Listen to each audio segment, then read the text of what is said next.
കരൂരിലെ ദുരന്തവുമായിട്ട് ബന്ധപ്പെട്ട് കഴിഞ്ഞ ദിവസം വിജയ് ഒരു വീഡിയോയുമായിട്ട് രംഗത്തെത്തി. വിജയ് കുറച്ച് വിശദമായിട്ട് തന്നെ അതിൽ കാര്യങ്ങൾ പറയുന്നുണ്ട്. അതിലും ഒരു രാഷ്ട്രീയക്കാരൻ്റെ ചില കൗശലങ്ങൾ വിജയ് ഒളിപ്പിച്ചിട്ടുണ്ടോ എന്നുള്ള കാര്യം കൂടി ശ്രദ്ധിക്കേണ്ടതുണ്ട്. കാര്യം വളരെ വികാരാധീനനായിട്ട് കാര്യങ്ങൾ പറയുമ്പോഴും ഈ DMK കടന്നാക്രമിക്കാനായിട്ടോ അല്ലെങ്കിൽ അതൊരു ആസൂത്രിതമായിട്ടുള്ള എന്തൊക്കെയോ നീക്കമാണ്, ഗൂഢാലോചനയാണ്, 4-5 സ്ഥലങ്ങളിൽ ഇങ്ങനെയുള്ള റാലികൾ നടത്തിയിട്ടും കരൂരിൽ മാത്രം എന്തുകൊണ്ട് ഇത് സംഭവിച്ചു, പോലീസിനോട് കൃത്യമായിട്ട് കാര്യങ്ങളൊക്കെ പറഞ്ഞിരുന്നതാണ്, ജനങ്ങൾ എല്ലാം കാണുന്നുണ്ട്, സത്യം പുറത്തു വരുന്നൊക്കെയാണ് വിജയ് എന്തായാലും ഈ വീഡിയോയിൽ പറയുന്നത്. എത്രത്തോളം ഇതിനകത്തൊരു സത്യാവസ്ഥയുണ്ട്, എന്തായിരിക്കും ഇനിയുള്ള വിജയുടെ ഒരു രാഷ്ട്രീയ ഭാവി? അത് നമുക്കൊരു ക്ഷമാപണത്തോടു കൂടി തുടങ്ങണം. കാരണം നമ്മൾ കഴിഞ്ഞ ഒരു വീഡിയോ ചെയ്തിരുന്നു വിജയെക്കുറിച്ച്. വിജയുടെ ഈ റാലി തുടങ്ങിയ സമയത്ത് നമ്മൾ ചെയ്ത ഒരു വീഡിയോ ഉണ്ട്. അന്ന് ആക്കുഴമാണ് സംഭവിച്ചത്. രജനീകാന്താണ് TVK സ്ഥാപിച്ചതെന്ന് പറഞ്ഞിട്ടാണ് ഞാൻ തുടങ്ങിയത്. അത് ശ്രദ്ധിച്ചില്ല. ശരിക്കും നമുക്ക് സ്റ്റുഡിയോ പെട്ടെന്ന് മനസ്സിലാകണമെന്നില്ല, നമ്മൾ തീർച്ചയായിട്ടും തിരുത്തി മുന്നോട്ട് പോവുകയും ചെയ്യും. അതെ. അപ്പം നമ്മുടെ പ്രേക്ഷകരത് ശ്രദ്ധിച്ചു. യഥാർത്ഥത്തിൽ നമുക്ക് പറ്റിയൊരു നാവ് പിഴയാണ്. അപ്പോൾ അതിന് പ്രേക്ഷകരോട് ക്ഷമ ചോദിക്കാം. ജയശങ്കർ ചോദിച്ച കാര്യം 2 കാര്യങ്ങളുണ്ട്. പ്രധാനപ്പെട്ട ഒരു കാര്യം, ഈ ക്രൗഡ് മാനേജ്മെന്റ് എന്ന് പറയുന്ന ഒരു സംഭവമുണ്ട്. നമ്മളിപ്പോൾ ഇന്ത്യയിലായാലും കേരളത്തിലായാലും ഒക്കെ, നമ്മുടെ സംസ്ഥാനത്തായാലും ഇന്ത്യ മുഴുവൻ എടുത്താലും വലിയ മഹാറാലികളൊക്കെ കണ്ടിട്ടുള്ള ആളുകളാണ്. അതെ. അതിനെ എങ്ങനെയാണ് ആ ക്രൗഡിനെ രാഷ്ട്രീയ പാർട്ടികൾ മാനേജ് ചെയ്യുന്നത് എന്നുള്ളത് ഒരുപക്ഷെ വിജയ് അതൊന്ന് കണ്ടു പഠിക്കേണ്ടിയിരുന്നു. എങ്ങനെ? കാരണം അദ്ദേഹത്തെ സംബന്ധിച്ചിടത്തോളം അദ്ദേഹത്തിൻ്റെ പാർട്ടിയുടെ നേതാക്കന്മാരെന്നൊക്കെ പറയുന്നത് തന്നെ അദ്ദേഹത്തിൻ്റെ ഫാൻസ് അസോസിയേഷനുമായി ബന്ധപ്പെട്ട ആളുകളും അങ്ങനെ പിന്നീട് ഇദ്ദേഹത്തോടുള്ള ആരാധനയോടെ വന്നു ചേർന്നിട്ടുള്ള ആളുകളൊക്കെയാണ്. അവർ രാഷ്ട്രീയത്തിൽ അങ്ങനെ പ്രവർത്തിച്ച് തഴക്കവും പഴക്കവും വന്നിട്ടുള്ള ആളുകളല്ല പല പ്രാദേശികമായിട്ടുള്ള നേതാക്കന്മാരൊക്കെ, വളരെ ചുരുക്കം ആളുകളൊക്കെ ഉള്ളൂ. രണ്ടാമത് വിജയ് ശ്രദ്ധിക്കേണ്ട ഒരു കാര്യം, അദ്ദേഹം ശ്രദ്ധിക്കേണ്ടിയിരുന്ന ഒരു കാര്യം, ഒന്ന് അദ്ദേഹത്തിന് വലിയ പാളിച്ച പറ്റി. ഇവിടെ ഈ കരൂര് അപകടം ഉണ്ടാകുന്നു, പ്രതീക്ഷിച്ചതിലും വലിയ തിരക്കും ആൾക്കൂട്ടവും ഒക്കെയാണ് വരുന്നത്. അപ്പോൾ ഈ അപകടം ഉണ്ടായ സമയത്ത് ഒരുപക്ഷെ വേദിയിൽ നിൽക്കുമ്പോൾ വിജയ്ക്ക് അത് മനസ്സിലാകണമെന്നില്ല ഇവിടെ അപകടം സംഭവിച്ചത്. പിന്നീട് അദ്ദേഹത്തിന് മനസ്സിലായ സമയത്ത് സിനിമയിൽ വിജയുടെ എല്ലാ സിനിമയും നോക്കുമ്പോൾ നമുക്കറിയാം, കാണുന്ന പ്രേക്ഷകനറിയാം, വിജയുടെ സിനിമകളെല്ലാം രക്ഷകന്റെ വേഷം അണിഞ്ഞ് അദ്ദേഹം അഭിനയിച്ചിട്ടുള്ള സിനിമകളാണ്. ഏതെങ്കിലും തരത്തിലുള്ള രക്ഷകനാണ്, പോലീസ് വേഷമായാലും അല്ലെങ്കിൽ ഗ്രാമത്തിലെ ഏതായാലും പുള്ളി രക്ഷകനാണ്. അപ്പൊ അങ്ങനെ രക്ഷകൻ, സ്ക്രീനിലെ രക്ഷകൻ, അദ്ദേഹത്തിന് നമ്മൾ ഈ പറയുന്നപ്പോൾ അദ്ദേഹത്തിൻ്റെ ഈ റാലിക്ക് ബിരിയാണിയും മദ്യവും ഒന്നും കൊടുക്കാതെ തന്നെ ജനക്കൂട്ടം വരികയാണ്. ഒന്ന്, അദ്ദേഹം സിനിമാ നടൻ എന്നുള്ള സൂപ്പർ താരം എന്നുള്ള ഒരു കരിസ്മ അവിടെ കിടക്കുന്നു. അപ്പോൾ അദ്ദേഹത്തെ കാണാനുള്ള ആഗ്രഹം കൊണ്ട് ആളുകൾ വരും. രണ്ടാമത് അദ്ദേഹത്തോടുള്ള ഈ പറഞ്ഞ പോലെ ഒരു രക്ഷകൻ വന്നിരിക്കുന്നു എന്നുള്ള ചിന്ത കൊണ്ട് ആളുകൾ വരുന്നു. എന്തായാലും അദ്ദേഹം ഈ അപകടം നടന്നതിന് ശേഷം അദ്ദേഹം പെട്ടെന്ന് ചെയ്ത് തിരുച്ചിറപ്പള്ളിയിൽ ചെന്ന് വിമാനം കയറി അദ്ദേഹത്തിൻ്റെ വീട്ടിലേക്ക് പോവുകയാണ് ചെയ്തത്. അത് ഒരു കാരണവശാലും ഒരു രാഷ്ട്രീയക്കാരൻ, അതായത് ദീർഘകാലം രാഷ്ട്രീയത്തിൽ നിൽക്കാൻ ആഗ്രഹിക്കുന്ന ഒരാളെന്ന നിലയിൽ വിജയ് സ്വന്തമായിട്ടെടുത്ത തീരുമാനമായാലും അല്ലെങ്കിൽ ആ സമയത്തുള്ള ഒരു മാനസിക ആഘാതം കൊണ്ട് അദ്ദേഹം എടുത്ത തീരുമാനമാകാം. കാരണം അദ്ദേഹം അങ്ങനെ ഒരു സംഭവത്തെ എങ്ങനെ ഇതിനെ ഈ പ്രതിസന്ധി അഭിമുഖീകരിക്കും എന്നുള്ളൊക്കെ ചിന്ത കൊണ്ട് ഒരുപക്ഷെ കൂടുള്ള ആളുകൾ പറഞ്ഞിട്ടുണ്ടാവും താങ്കൾ വീട്ടിലോട്ട് പോയി. പക്ഷെ അതൊരു അദ്ദേഹത്തിന് പറ്റിയ വലിയ അബദ്ധമാണ്. ഒരു കാരണവശാലും അദ്ദേഹം ആ സമയത്ത് അവിടെ വന്നില്ലെങ്കിൽ പോലും അദ്ദേഹം ചെന്നൈയിലേക്ക് പോകാൻ പാടില്ല.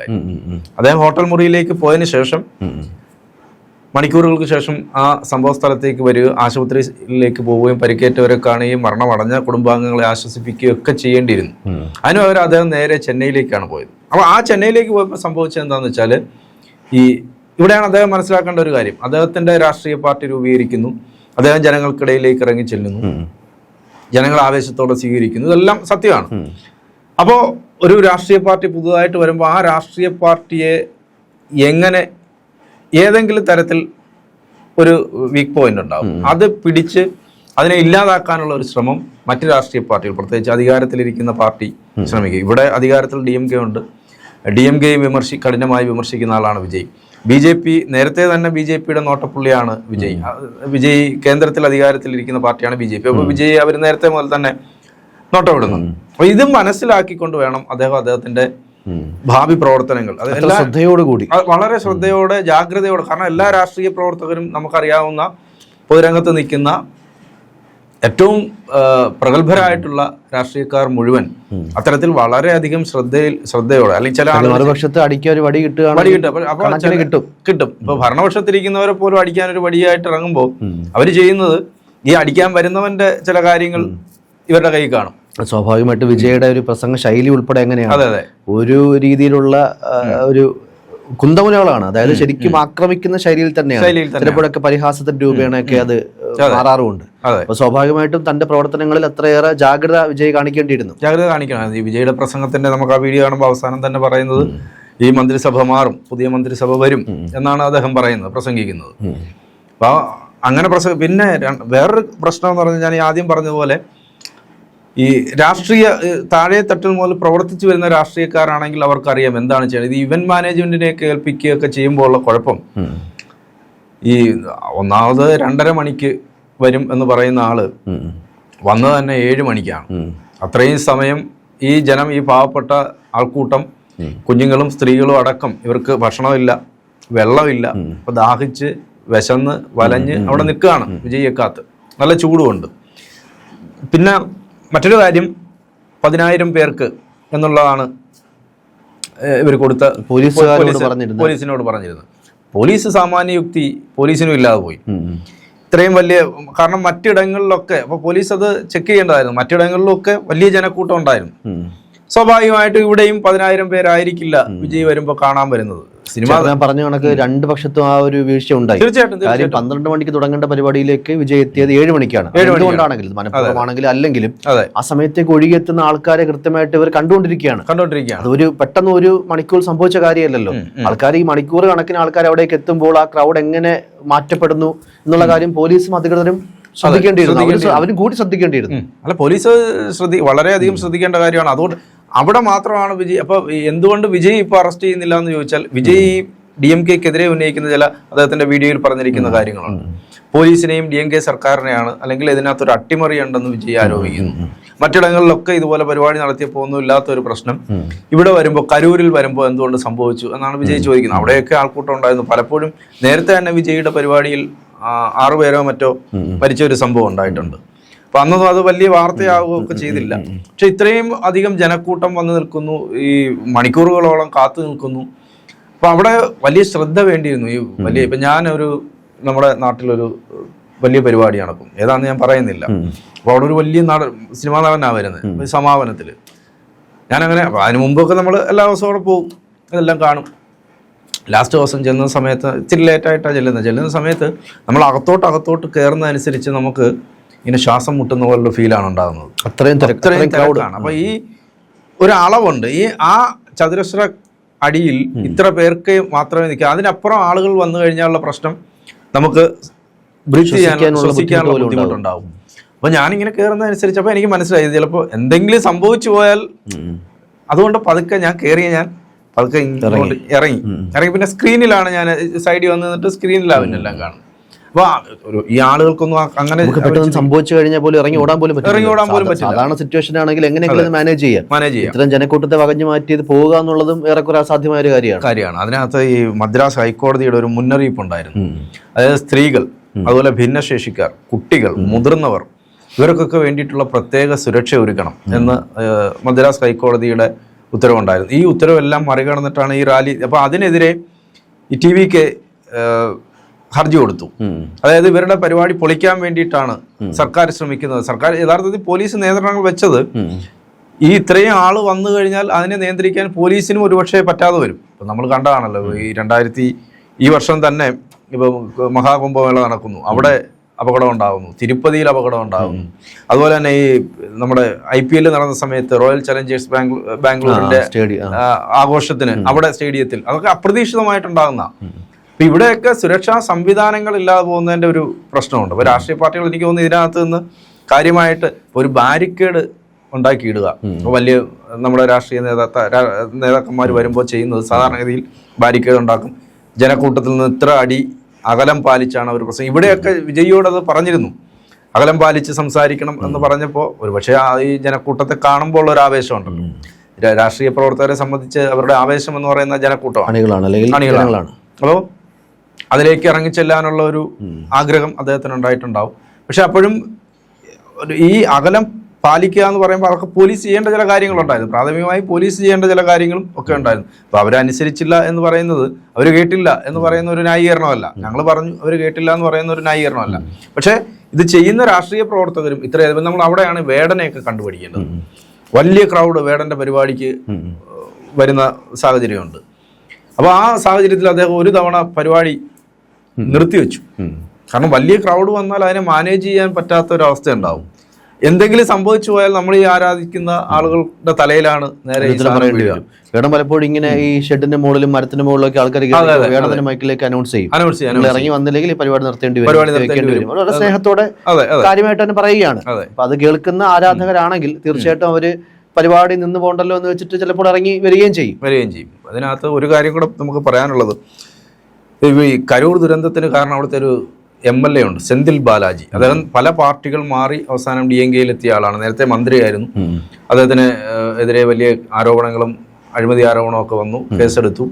മന്ത്രിസഭയിൽ നിന്ന് സ്റ്റാലിൻ പുറത്താക്കാതെ ഒക്കെ വെച്ച് പിന്നീടാണ് ഈ സെന്തിൽ ബാലാജി പുറത്താക്കുക. അപ്പൊ സെന്തിൽ ബാലാജി അവിടുത്തെ MLA ആണ്. ഏത് പാർട്ടിയിൽ നിന്നാലും അദ്ദേഹം അവിടെ ജയിക്കും. അപ്പൊ സെന്തിൽ ബാലാജിയാണ് ഇതിന് കാരണക്കാരൻ. കാരണം ഇടയ്ക്ക് വൈദ്യുതി പോകുന്നു, പിന്നെ കൃത്യമായി പോലീസിനെ വിന്യസിക്കാത്തതിന്റെ പ്രശ്നങ്ങൾ, സുരക്ഷാ സംവിധാനങ്ങളുടെ അഭാവം, ഇതെല്ലാം ഉണ്ടാകുന്നതിനെല്ലാം കാരണം, അട്ടിമറിയുടെ കാരണം സെന്തിൽ ബാലാജിയാണെന്ന് പറഞ്ഞിട്ട് അവിടുത്തെ വില്ലുപുരം TVK-യുടെ വില്ലുപുരം ബ്രാഞ്ച് സെക്രട്ടറി അയ്യപ്പൻ ജീവനൊടുക്കിയിട്ടുണ്ട്. ഈ സെന്തിൽ ബാലാജിക്കെതിരെ കത്തെഴുതി വെച്ചിട്ടാണ്, കുറിപ്പെഴുതിയിട്ടാണ് വെച്ചിരിക്കുന്നത്. ഇവരുടെ എല്ലാം ആരോപണം DMK ആണ് ഇതിന്റെ പിന്നിൽ. പക്ഷെ ഇതെല്ലാം നമ്മൾ പറയുമ്പോഴും വലിയ ആവേശത്തോടെ ഡിസംബർ വരെ ഈ പരിപാടി മുന്നോട്ട് കൊണ്ടുപോകാനാണ് വിജയ് ആലോചിച്ചിരുന്നത്. പക്ഷേ ഇപ്പോഴത്തെ സാഹചര്യത്തിൽ നമുക്കറിയാം, നേരത്തെ തന്നെ തമിഴ്നാട്ടിൽ വലിയ മരണങ്ങൾ ഉണ്ടായിട്ടുണ്ട്. അത് ഇപ്പോൾ ജയലളിത മരിച്ചപ്പോൾ ആൾക്കൂട്ടം വന്നിട്ട് അത് കുറേ പേര് ആത്മഹത്യ ചെയ്യുന്നു, പിന്നെ ആൾത്തിരക്കിൽ പെട്ട് മരിക്കുന്നു. MGR-ന്റെ മരണ സമയത്തും ഒക്കെ അങ്ങനെ മരണങ്ങളുണ്ടായി. ആൾക്കാർ മരിക്കുന്നു.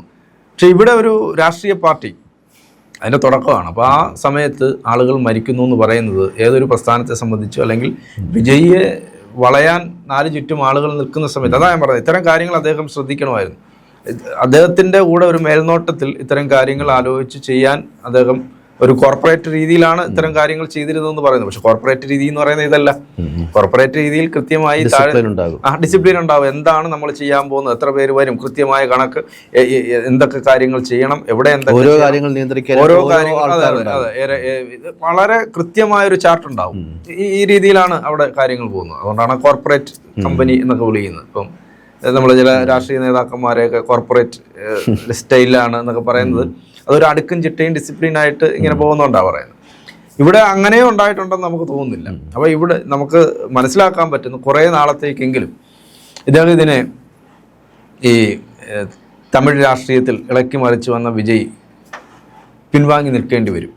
അദ്ദേഹം 2 ചുവട് മുന്നോട്ട് വെക്കുമ്പോൾ അദ്ദേഹത്തിന് 3 ചുവട് പിന്നോട്ട് വെക്കേണ്ട ഒരു അവസ്ഥ ഉണ്ടായിരിക്കുന്നു. അതിപ്പം നമ്മൾ ആരാധകർ വന്ന വിജയ് TVK തിരികെ വരുമായിരിക്കും. പക്ഷേ ഇപ്പോൾ അദ്ദേഹത്തിന് ഉണ്ടായിരിക്കുന്ന ഡാമേജ് അതിഭീകരമാണ്. കാരണം അതിലൊരു കാരണം, അന്ന് ഈ രക്ഷകന്റെ പരിവേഷത്തോടെ വന്ന വിജയ്, സ്ക്രീനിലെ രക്ഷകൻ, യഥാർത്ഥത്തിൽ ഒരു സംഭവം ഉണ്ടായപ്പോൾ ആ ആളുകളെ മുഴുവൻ ഒറ്റയ്ക്കാക്കിയിട്ട് അനാഥരാക്കിയിട്ട് അദ്ദേഹം പോയിട്ട് പിന്നെ വീട്ടിൽ ചെന്നിരുന്നിട്ടാണ് വീഡിയോ ചെയ്യുന്നത്. അദ്ദേഹം പിന്നീട് അനുശോചനക്കുറിപ്പ് ഇറക്കുന്നു, പിന്നെ ഇവർക്ക് സഹായധനം പ്രഖ്യാപിക്കുന്നു, 20 ലക്ഷം രൂപയോളം സഹായധനം പ്രഖ്യാപിക്കുന്നു. അതിനുശേഷം മുഖ്യമന്ത്രിയെ അഭിസംബോധന ചെയ്തുകൊണ്ട് ഒരു വീഡിയോ ഇറക്കുന്നു. പക്ഷെ അതൊന്നും ആ സ്ഥലത്ത് എത്താതെ പോയതിന്, അല്ലെങ്കിൽ അവിടെ നിന്ന് രക്ഷപ്പെട്ടു പോയതിന് പരിഹാരമായി മാറുന്നില്ല. അദ്ദേഹം അവിടെ തന്നെ ഉണ്ടാകേണ്ടിയിരുന്നു. അദ്ദേഹം അവിടുത്തെ ആളുകളെ കാണുകയും ആശ്വസിപ്പിക്കുകയും അവരോടൊപ്പം നമുക്ക് തെറ്റ് പറ്റിപ്പോയി, ഇപ്പോഴും അദ്ദേഹം വീഡിയോയിൽ പറയുന്ന TVK തെറ്റ് ചെയ്തിട്ടില്ല എന്നാണ് അദ്ദേഹം പറയുന്നത്. തെറ്റ് പറ്റിപ്പോയി, സംഭവിച്ചു പോയി, തെറ്റെന്ന് സംഭവിച്ചു പോയി, നടക്കാൻ പാടില്ലാത്ത നടന്നു. നമുക്ക് നിയന്ത്രിക്കാൻ പറ്റുന്നതിനപ്പുറം ആൾക്കൂട്ടം ഉണ്ടായി, അതിനെ നമുക്ക് നിയന്ത്രിക്കാൻ പറ്റിയില്ല, സംഭവിച്ചു പോയതാണ്. ഞങ്ങൾ വിജയ് അതിനോടൊപ്പം ഈ പറഞ്ഞ കണക്ക് നാക്ക് കുറച്ചുകൂടി ശ്രദ്ധിക്കേണ്ടിയിരിക്കും. ഈ അനവസരത്തിലും അവസരത്തിലും ഒക്കെ മാസ് അടിക്കുന്നതിനൊക്കെ ഒരു കുറവ് ചിലപ്പോൾ ഇനി വന്നേക്കാം. സിനിമയിലൊക്കെ പ്രത്യേകിച്ച് അതില് ഈ ആംബുലൻസ് ഒക്കെ കടന്നു പോകുന്ന സമയത്ത് അതിൽ സ്വാഭാവികമായിട്ടും ആംബുലൻസിൽ TVK-യുടെ കൊടി ഉണ്ടായിരുന്നു. പിന്നെ ഇപ്പൊ ആംബുലൻസിൽ നമ്മൾ കൊടിയിറക്കുന്നൊക്കെ പറഞ്ഞു മാസ് ഡയലോഗ് അടിക്കണം. ആ സമയത്ത് ചിലപ്പോ അത് നമ്മുടെ കൊടിയായിട്ട് വരുന്നൊരു ആംബുലൻസ് ആണ് മാറിക്കൊടുക്കുന്നൊക്കെ ആയിരിക്കും ഉദ്ദേശിച്ചത്. പക്ഷെ ഏത് സമയത്ത് എന്ത് പറയണം എന്നുള്ളതും സിനിമാ സ്റ്റൈൽ എവിടെയൊക്കെ ഉപയോഗിക്കണം എന്നുള്ളതൊക്കെ ഇനി കുറച്ചുകൂടെ ശ്രദ്ധിക്കുമായിരിക്കും. അദ്ദേഹം പ്രസംഗിക്കുന്നത് തന്നെ അദ്ദേഹം ഇത് നോക്കിയിട്ടാണ് പ്രസംഗിക്കുന്നത്. എന്നാൽ പോലും അതെല്ലാ രാഷ്ട്രീയക്കാരും പ്രസംഗമൊക്കെ തയ്യാറാക്കി തന്നെയാണ് പ്രസംഗിക്കുന്നത്. പ്രധാനപ്പെട്ട പോയിന്റുകൾ, ചിലർ പ്രധാനപ്പെട്ട പോയിന്റുകൾ തയ്യാറാക്കി വെച്ചിരിക്കും. ഇദ്ദേഹം ഈ മാസ് ഡയലോഗുകൾ സിനിമയിൽ പറഞ്ഞ് യഥാർത്ഥ അതാണ് പറഞ്ഞത്. ഇത് അതുകൊണ്ടാണ് രജനീകാന്ത് ഈ പരിപാടിയിൽ നിൽക്കാത്തത്. കാരണം പുള്ളിക്ക് മനസ്സിലായി ഇത് നമ്മളെ കൊണ്ട് പറ്റുന്ന കാര്യമല്ല. കാരണം ഇദ്ദേഹം ഈ ഒരു വലിയ സമരം നടന്ന സമയത്ത് ആശുപത്രിയിൽ സന്ദർശിക്കാനായിട്ട് ചെല്ലുന്ന സമയത്ത് അവിടെ ഒരു യുവാവ് ചോദിക്കുന്ന ഒരു ചോദ്യമുണ്ട്, നിങ്ങൾ ഇത്രയും നാൾ എവിടെയായിരുന്നു, നിങ്ങൾ ആരാണെന്ന് ചോദിച്ചു. അപ്പോൾ 12 പേരോ മറ്റോ വെടിയേറ്റ് മരിച്ച സമയത്താണ് രജനീകാന്ത് ചെല്ലുന്നത് ആശുപത്രിയിൽ. അപ്പം നിങ്ങൾ ആരാണെന്ന് രജനീകാന്തിനോട് ചോദിക്കുകയാണ്. രജനീകാന്തിനെ അറിയാത്ത ആളുകളുണ്ട്. അപ്പോൾ ഒരു നിമിഷം ഇദ്ദേഹം അന്താളിച്ചു പോയി. വീണ്ടും അപ്പോൾ പുള്ളി ഞാൻ രജനീകാന്ത്. അപ്പോൾ നിങ്ങൾ ഇത്രയും കാലം എവിടെ ആയിരുന്നു എന്ന് ചോദിച്ചു. അപ്പോൾ പുള്ളിക്ക് മനസ്സിലായി നമുക്ക് പറ്റിയ പണിയല്ല. ഈ രാഷ്ട്രീയം എന്ന് പറയുന്നത് ഇപ്പോൾ വിജയ് മനസ്സിലാക്കുന്ന പോലെ എല്ലാവരും വന്ന് പൂമാലയിടുകയും അങ്ങനെയല്ല. ഈ ഓരോ ഘട്ടത്തിലും ആരോപണങ്ങളുണ്ടാകും, ഇതുപോലെയുള്ള സംഭവങ്ങളുണ്ടാകും. ഇതിനെല്ലാം അഭിമുഖീകരിക്കണം, ഇതിനെല്ലാം കൃത്യമായി മറുപടി കൊടുക്കുകയും ഇതിനെ ഹാൻഡിൽ ചെയ്യുകയും ചെയ്യണം. എത്രയോ ഏകദേശം ഒരു ഐഡിയ കൃത്യമായി ഇത്ര വലിയൊരു ദുരന്തം ഉണ്ടായി എന്ന് മനസ്സിലാക്കാൻ സാധിച്ചു കാണില്ല. പക്ഷെ വിജയ് തന്നെ വെള്ളക്കുപ്പികൾ എറിഞ്ഞു കൊടുക്കുന്ന ഒരു അവസ്ഥയും ആൾക്കാർ ഈ അതിലേക്ക് വീണ്ടും ഇത് ചോദിച്ചു വരുന്ന അവസ്ഥയും തിക്കും തിരക്കും ഒക്കെ ആൾ കണ്ടതാണ്. അപ്പോൾ ഒരു പ്രശ്നം ഉണ്ടാകുന്നു, ആംബുലൻസുകൾ അങ്ങോട്ടും ഇങ്ങോട്ടും കടന്നു പോകുന്നു. അപ്പൊ അത് കൃത്യമായിട്ട് മനസ്സിലായി. ചിലപ്പോൾ അതിന്റെ ഒരു ഡെൻസിറ്റി മനസ്സിലായി കാണില്ല. പക്ഷെ സമയത്ത് ചേട്ടൻ പറഞ്ഞ പോലെ അവിടെ ഉണ്ടായിരുന്നെങ്കിൽ ഈ പറഞ്ഞ പോലെ ഇമേജ് ഹോട്ടലിലേക്ക് പോയതിനു ശേഷം അത് കൃത്യമായി മനസ്സിലാക്കി എന്താണ് സംഭവിച്ചെന്ന് മനസ്സിലാക്കിയിട്ട് അദ്ദേഹം അവിടെ തന്നെ ക്യാമ്പ് ചെയ്യണമായിരുന്നു. ക്യാമ്പ് ചെയ്ത് അവിടെ അവർക്കൊപ്പം നിൽക്കണമായിരുന്നു. അപ്പോഴാണ് അദ്ദേഹത്തിന് ഈ പറഞ്ഞതുപോലെ ജനനായകൻ എന്നുള്ള പേരുണ്ടാകുന്ന ഒരു വലിയ ദുരന്തം ഉണ്ടായപ്പോഴും ആ ദുരന്ത മുഖത്ത് ഞാനുണ്ട് എന്ന് ആളുകൾക്ക് തെളിയിച്ചു കൊടുക്കാൻ അദ്ദേഹത്തിന് അത് സാധിക്കുമായിരുന്നു. അത് സാധിച്ചില്ല. അപ്പോൾ അവിടെ വിജയ് എന്ന രാഷ്ട്രീയ നേതാവ് കുറെ കൂടി മൂക്കാനുണ്ട്. അല്ലെങ്കിൽ സിനിമയല്ല രാഷ്ട്രീയം. സിനിമയിൽ നിന്ന് രാഷ്ട്രീയത്തിൽ വന്ന ആളുകൾ ഇപ്പം നമ്മൾക്ക് അറിയാം, തമിഴ് രാഷ്ട്രീയത്തിൽ MGR, കരുണാനിധി, ഇവരൊക്കെ ഇതെല്ലാം ഇത് ബാലൻസ് ചെയ്ത് പോയ ആളുകളാണ്. നമുക്കൊരു കാര്യം കൂടെ പറഞ്ഞ അവസാനം, MGR പണ്ട് മുഖ്യമന്ത്രിയായ സമയത്ത് ഉച്ചഭക്ഷണം കൊടുക്കാൻ എല്ലാവർക്കും ഉച്ചഭക്ഷണം കൊടുക്കണം സ്കൂൾ കുട്ടികൾക്ക്. അപ്പോൾ ഈ ഉദ്യോഗസ്ഥന്മാർ സമ്മതിച്ചില്ല. ഉദ്യോഗസ്ഥന്മാർ ഓരോരോ ഉടക്ക ന്യായങ്ങളൊക്കെ പറഞ്ഞു. അപ്പം ഫിനാൻസ് സെക്രട്ടറി അദ്ദേഹം പറഞ്ഞു ഫണ്ട് നമുക്കില്ല. അപ്പോൾ ഫണ്ടില്ല. അപ്പോൾ ഈ ഉദ്യോഗസ്ഥരെ വിളിച്ചിട്ട് അദ്ദേഹം ഓരോരുത്തരോട് ചോദിച്ചു, നിങ്ങൾ എപ്പോഴെങ്കിലും പട്ടിണി കിടന്നിട്ടുണ്ടോ, നിങ്ങൾ വിശപ്പ് അനുഭവിച്ചിട്ടുണ്ടോ? ഇല്ല, സുഭിക്ഷമായിട്ടൊക്കെ ഞങ്ങൾ ജീവിച്ചു വന്ന ആളുകളാണ്. അപ്പോൾ അദ്ദേഹം പറഞ്ഞു ഞാൻ അനുഭവിച്ചിട്ടുണ്ട്, ഞാൻ വിശന്നാണ് വളർന്നത്, ഞാൻ പട്ടിണി കിടന്നിട്ടുണ്ട്. അപ്പോൾ അതുകൊണ്ട് ഇതിന് കാശില്ല എന്നുള്ളത് എനിക്ക് കേൾക്കണ്ട, അപ്പോഴേ ചെയ്തു കൊടുത്തോണം. അതാണ്. അപ്പോൾ അത് അനുഭവം, ഈ നമുക്ക് അത്തരം കാര്യങ്ങൾ അനുഭവത്തിലൂടെയാണ് നമ്മളത്. ഇപ്പോൾ പണ്ട് ഉമ്മൻചാണ്ടി പോയിട്ട് MLA ആയിരുന്ന സമയത്ത് വണ്ടിക്കൂലി കാശില്ല, പാലക്കാടോ കോഴിക്കോടോ മറ്റോ അവിടെ ചെന്നിട്ട് MLA ആണ്, അവിടെ അങ്ങനെ കണ്ട ആളിനോട് ഇന്ന് കടം ചോദിക്കുകയാണ്, ചേട്ടാ ഞാൻ ഉമ്മൻചാണ്ടി MLA ആണ്, ചെറുപ്പമാണെന്ന്, ഞാൻ നാട്ടിൽ ചെന്നിട്ട് അയച്ചു തരാം, എനിക്ക് അങ്ങോട്ട് പോകാൻ വണ്ടിക്കൂലിക്ക് കാശില്ല. അങ്ങനെ ആ അവസ്ഥയിലൂടെ കടന്നുപോയ ഒരാളിന് മാത്രമേ നാളെ ചെന്നിട്ട് ഇത്തരം ഒരു അവസ്ഥയിലൂടെ ഒരാൾ കടന്നു വരുമ്പോൾ അയ്യോ അത് കഷ്ടമാണ്, വേദന മനസ്സിലാക്കാൻ പറ്റും. അതില്ലാത്ത ആളുകളെ സംബന്ധിച്ച് സിനിമയിൽ കാണുന്ന ആ ഷൂട്ട് എന്താണോ, ആ ഡയലോഗ് എന്താണോ, അതൊക്കെ പറഞ്ഞിങ്ങനെ നിൽക്കേണ്ടി വരും. എന്തായാലും വിജയ് ഒരു ആവേശത്തോടെ വന്നാണ്, അദ്ദേഹം തിരികെ വരട്ടെ, അദ്ദേഹത്തിൻ്റെ പാർട്ടിയും തിരികെ വരട്ടെ എന്ന്. അദ്ദേഹം ആ രാഷ്ട്രീയ രംഗത്ത് നിന്നും ഇല്ലാതാക്കപ്പെടണം എന്നല്ല, അദ്ദേഹം ഈ തെറ്റിൽ നിന്ന് പാഠം പഠിച്ചുകൊണ്ട് ഇത്തരം കാര്യങ്ങൾ എങ്ങനെയാണ് കൈകാര്യം ചെയ്യേണ്ടതെന്നുള്ള മനസ്സിലാക്കിക്കൊണ്ട് അദ്ദേഹം തിരികെ വരട്ടെ. അതെ, ശരി.